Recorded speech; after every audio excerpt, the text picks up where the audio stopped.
Hello and welcome to Crossing the 49th, the Cross-Border Tax and Financial Planning Podcast. I'm your host, Phil Hogan, and today we're going to talk about how to find a good cross-border tax account.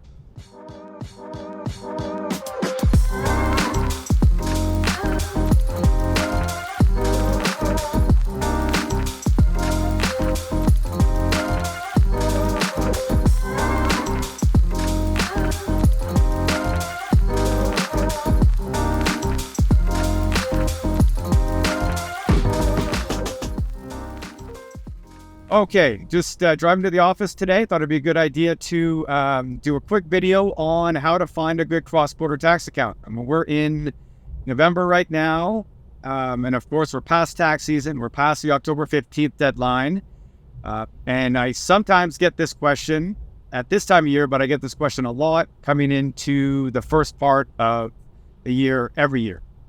So I thought it'd be a good idea maybe to give some tips on how to find a good cross-border accountant, what to look out for, and kind of how to manage that process.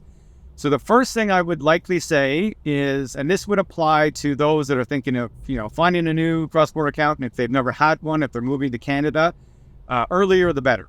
So, and this be no different than, often what we have to do when we might be hiring, students for next year. We'll do that a year ahead of time. So very important, as soon as you feel like you need the advisory services or you need to engage a cross-border professional, I would just do that as early as possible. So if you're moving to Canada and you're going to need help, first person you should be reaching out to, or one of the first people that you should be reaching out to will be a cross-border accountant. Assuming you might be working with the immigration lawyer, you might be working with a real estate agent, you want to touch base with a cross-border account for sure. So earlier the better. The fall is an interesting time in that most of the tax professionals are actually done, most of their tax returns, and a lot of us have corporate tax returns to do, but for the most part, all the personal tax returns are completed. So that's a good time to kind of get in the system for next year. If you try to get a cross-border accountant or you try to engage a cross-border accountant in early in the year, what you might find is they have no capacity. There's no more capacity to actually take on new clients. They're ramping up for tax season, and they might shut down new client intakes until May or June, or even after June 15th deadline. The other challenge with that, as accountants get into, or tax accountants anyways, get into the summer months, they need to take a bunch of time off to kind of recharge. So that might be a tough time. So the fall is actually a really good time to try to engage an accountant, especially a cross-border accountant, even if you don't need any work done right away. So if you'll certainly need somebody for next year, finding somebody in the fall is a great way to start. So then how do you make that move? How do you start your search? Of course, one of the easiest things to do, go on Google, search for a cross-border accountant in your area. So let's say you live on Vancouver Island. Cross-border account, Victoria, BC, you'll certainly find a good handful of cross-border firms. We have some really good cross-border firms on the island. So that's one way to reach out for sure. You might send an email. They might have an intake form. You want to be a little bit careful about phoning up and asking to, interview an accountant to see if, that's a good fit. I mean, that certainly can work. The reality is, in this industry, there's a huge amount of demand for services and a pretty short supply of cross-border accounts. So that might be tough to try to do, these interviews of accountants to see if there's a good fit. I mean, there's enough information available online through reviews to see if somebody has a good reputation online. You can always ask for referrals. That's going to be tough for a professional that is just relatively busy all year long. And that really has, that's nothing to do necessarily with cross-border accounts. I mean, the same could be said for contracts. I remember, this was during COVID. I remember during COVID, I was, looking for somebody to help fix our deck in the back. We had a couple people come over, a couple people didn't come over when they said they were going to come over. And when we found somebody that we liked, I'm not going to push too much for referrals. I'm not going to push too much to ask about other jobs. They seemed relatively competent, but at that point, I didn't have a lot of leverage in the situation because I can't necessarily do that level of deck repair myself. And I found somebody, and we had to lock him in for it was actually for the next summer.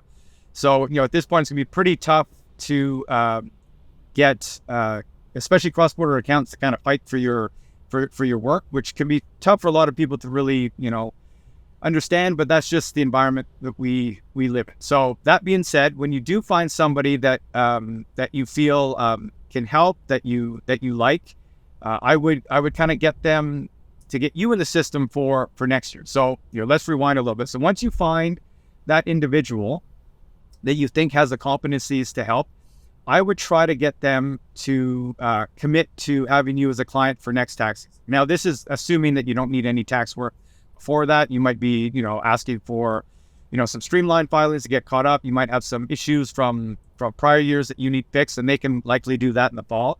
But if you just need somebody for next tax season, really important to have them commit to get you into the system. And a good way of doing that is to just ask them for an engagement letter. So the way it works for accountants and lawyers and other professionals, they'll send you an engagement letter, which really just outlines your responsibilities, our responsibilities, and that way you can kind of get into the system. You become an actual client of the firm. They'll set up a file for you at the office, and in the best cross-border accounts, they'll ask for things like prior year tax returns to get that in the system. They might take a look at it, and you might get lucky where somebody will sit down with you. Either for a paid consult or just an introductory call if they have time to develop that relationship, and that's great if you can do that. But really, getting in the system is a huge part of the game, because once you're in there, then you're not scrambling around like a lot of taxpayers might be in January and February. Because this is what you find. You get into January, February, March, and the amount of emails that we receive from clients asking if somebody's taking on new clients is significant. And honestly, at that point, it's so crazy, it's so busy that most of us say no, just because the reason we say no is not because we don't want to help, is just it's really important that we provide really good service to our existing clients. Because if we just keep taking more and more clients through that busy time, we're probably not going to provide the best level of service for our existing clients. Now, some of them might actually, for new clients, push you off into June or October, and that's perfectly fine if you both agree. So, we might do that where if a client, especially if they're for instance, cross-border client that has somebody else filing their Canadian return and they don't have a lot of U.S. source income, they might kind of push them off into the June 15th or October 15th deadline if that works for the client. That way, kind of push these returns past April, because most people will be due, their Canadian return will be due in April. So that's definitely an option. But once again, the most important part is kind of getting there early. And then maybe we can talk a little bit about when you get to that point, when you get close to tax season, some tips I would give you to really try to maximize your time with this, with the firm, and reduce the amount of time you actually need to file the tax return, because that can be really tricky. You get this question all the time, or you get these complaints often from clients. I might get emails. I dropped off my, and not our firm, but somebody's thinking of switching firms. I dropped my stuff off in March, and it's July, and the tax returns are not done. Now, once again, that could be the accountant, that could be the client. It's really impossible to know without kind of diving deeper. But what I would say, for the beginning of tax season, and honestly, that's January. You start receiving slips in January. You start receiving income slips. You start receiving, donation slips. You start all the tax slips that you need for tax season. They'll start coming in January. You get some in February, and then the last ones will kind of dribble in March. So a couple tips here, especially when you're starting with a new accountant, and you've been with an accountant for 5 to 10 years, you likely know what to expect, and that relationship's kind of defined, and you know how he or she works. But if you're working with somebody new, really, really important to follow their directions. So what will happen often is you'll have the firm reach out in early season, anywhere between, you might have end of January to end of February with a tax checklist. So they'll send you, a letter or a checklist saying, introductory to into tax season. This is, what we like to do. We'll send out kind of, new changes, what's happening, anything really significant, especially from a cross-border perspective. And then we'll include our checklist. So it's very, very important. This is probably the biggest tip. Read everything your accountant sends you and follow that direction as closely as possible.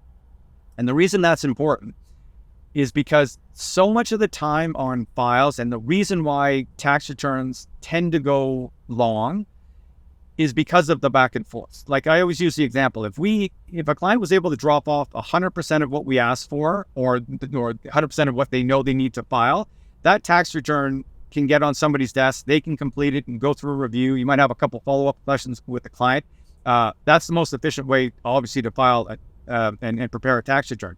If you're constantly having to go back and forth with clients to try to get information, and I know, I mean, we all know what that's like. It's really hard to get that information, but a lot of the work up front can kind of mitigate those challenges.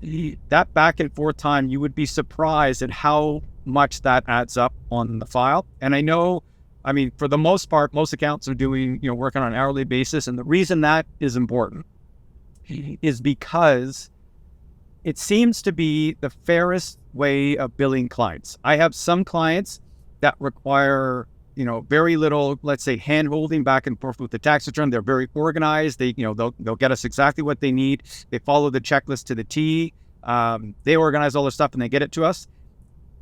Their returns might be, less expensive or would take less time to prepare than somebody that would require a little bit more help. And in either case, that's fine. But that is the most fair way in my experience to bill clients. If you need more time, then you get billed more. If you need less time, you get billed less. So we've experimented with other billing models, but this one seems to be the most fair to clients. So just know that back and forth can add up a lot. 10 minutes here, 15 minutes here, especially at higher rates. Rates on the cross-border side tend to be higher than just general tax preparation rates, but that's just a factor of there's such a short supply of cross-border accountants, and it's really, really hard to staff up for this stuff. That's a question I get. We're kind of going down in the weeds here a little bit, but that's a question I get all the time, often from other accountants. How do I learn cross-border tax? A lot of people are intrigued to get into this space. It's all, I would say, almost next to impossible unless you really have a good firm with a good legacy of cross-border tax, some senior partners there with lots of experience, and a good team to be able to bounce questions off of. Because what can happen often, you can have this false sense of security that you're filing things properly, but that's because you're doing it on your own. So really tough to get good at this stuff unless you're in with a good team and with that team for a very long time. So maybe to recap here a little bit, if you're looking for a cross-border accountant, and once again, I didn't mention this, but if you're looking for somebody, and we can't always take clients. I mean, we're pretty much at capacity for most of the year, unfortunately. But if you need some assistance, always feel free. Phil at philhogan.com. I always do my best to try to find a home for people, regardless whether you need a consult, whether you need tax preparation, you need to catch up on your returns, you need to fix past due returns. We have a really good network of cross-border accounts in not only in BC, but across Canada. So if you need help at all, Phil at philhogan.com. I'll do my best to help. But in terms of recap, if you need somebody for next year, early. The earlier you can try to find somebody, the better, for sure. And once you find somebody, make sure that you get an engagement letter from them so that you can actually get into the system. And then once you get into the system, and once you get around to next tax year, and I'm going to try to do some other videos about how to actually get through that process, because I think that would be helpful. We get lots of questions about that. But once you get into tax season, very important that you follow what the accountant or tax professional is asking. Complete their checklist as best you can. Spend the time. I guarantee you, spending an extra hour or two on the checklist or what they're asking you to provide will save a ton of time on the back end, especially when they're getting close to completing the returns. Get them that last piece of information that they're requesting. And then when the tax returns are done and you need to sign everything, make sure when they send you, and because don't forget, as much as we love talking to our clients, it's the best.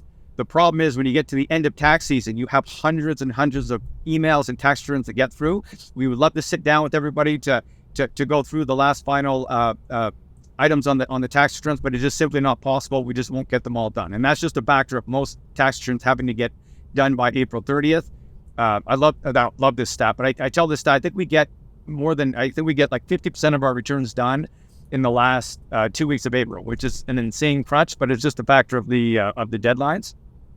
So when you get to that point at the end, just try to do your best to follow the direction. Often you'll get an email from the admin staff, or tax returns are ready. You'll need to sign various forms, just follow those directions as best as possible, because once your returns are signed and filed, you're done for the year, and you don't have to worry about tax returns in May, in June, in July, and that honestly, that's probably the biggest tip. The earlier you can get your information in, and follow those directions and get out, the earlier you can just be past tax season. Nobody wants to be worrying about taxes or your information that you have to get to your accountant in June, July, August, and get to the October 15th deadline. Just get it in there and get it done. Your accountant wants it done as well. So, the incentive for everybody is to get the returns in, prepared as accurately as possible, and out, because there's thousands of returns to do. So I hope that was helpful. A little bit behind the kind of curtain there with CPA tax firms, or cross-border tax firms at least. Any questions about this, please drop a comment. I would love to answer any questions you have that you don't want to leave a comment for, Phil@philhogan.com. Thanks for listening, and we'll see you on the next one.